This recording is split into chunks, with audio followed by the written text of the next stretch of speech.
आज हम कक्षा 10वीं के पहला पाठ विकास में आय और अन्य मापदंड के बारे में चर्चा करने वाले हैं। जब हम सबने व्यक्तिगत आकांक्षा और लक्ष्यों को देखा तो ऐसा लगा कि लोग केवल ज़्यादा आय के बारे में ही नहीं सोचते, बल्कि वे अपनी सुरक्षा, दूसरों से आदर, समानता का व्यवहार और स्वतंत्रता आदि लक्ष्यों के बारे में भी सोचते हैं। ठीक उसी प्रकार से जब हम किसी देश के बारे में सोचते हैं तो हम औसत आय के अतिरिक्त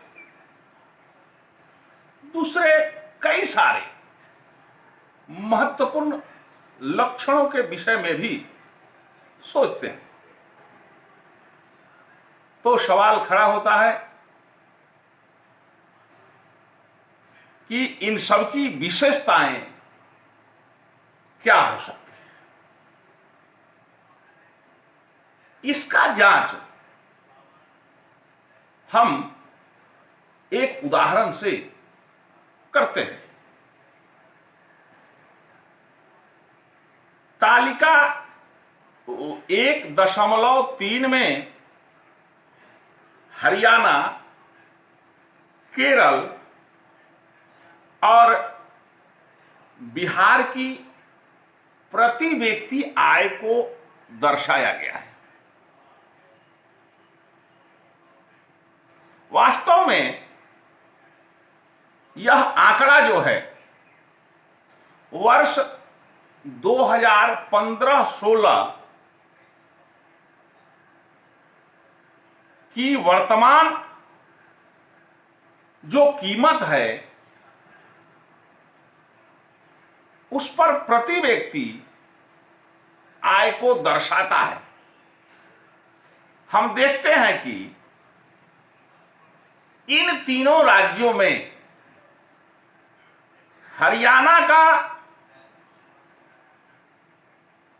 प्रति व्यक्ति आय सबसे अधिक है और बिहार का प्रति व्यक्ति आय सबसे कम है। आंकड़ा देखने से यह ज्ञात होता है कि हरियाणा का एक व्यक्ति एक वर्ष में 1,62,034 रुपये कमाता है, जबकि बिहार का एक व्यक्ति एक वर्ष में 34,168 रुपये ही कमाता है। इस प्रकार से विकास को मापने के लिए अगर प्रति व्यक्ति आय का प्रयोग किया जाता है तो इन तीनों राज्यों में हरियाणा सबसे अधिक और बिहार सबसे कम विकसित राज्य माना जाएगा। अब हम एक और तालिका 1.4 के माध्यम से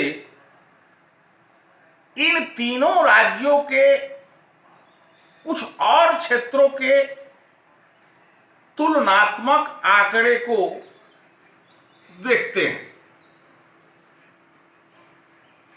इस तालिका का जो पहला स्तंभ है वह यह दिखाता है कि केरल में 1,000 जीवित पैदा बच्चों में 12 बच्चे 1 वर्ष की आयु पूरी करने से पहले मर जाते हैं। लेकिन हरियाणा में यह आंकड़ा केरल के आंकड़े के दोगुना से अधिक होता है। जबकि हम देखते हैं कि हरियाणा की प्रति व्यक्ति आय केरल के प्रति व्यक्ति आय से अधिक है। अब हम कुछ मूल जो विषय है उसका उल्लेख करते हैं। जैसे शिशु मृत्यु दर। शिशु मृत्यु दर किसे कहते हैं? शिशु मृत्यु दर क्या है? तो किसी वर्ष में पैदा हुए 1000 जीवित बच्चों में से 1 वर्ष की आयु से पहले मर जाने वाले बच्चों का अनुपात शिशु मृत्यु दर कहलाता है। दूसरा, साक्षरता दर क्या है? 7 वर्ष और उससे अधिक आयु वाले लोगों में साक्षर जनसंख्या का अनुपात यानी पढ़े लिखे लोगों का अनुपात साक्षरता दर कहलाता है। तीसरा, निवल उपस्थिति अनुपात। 14 तथा 15 वर्ष की आयु के स्कूल जाने वाले कुल बच्चों का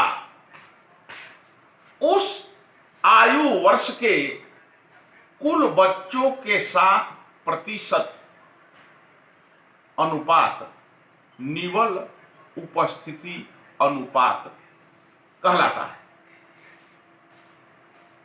यानी कि 14 से 15 वर्ष की आयु के जितने बच्चे स्कूल जा रहे हैं उन बच्चों का 14-15 वर्ष की आयु वाले जितने बच्चे हैं उनके साथ प्रतिशत अनुपात निवल उपस्थिति अनुपात का। आज के लिए गृहकार्य होगा शिशु मृत्यु दर और निवल उपस्थिति अनुपात से आप क्या समझते हैं, इसको लिख करके रखना है।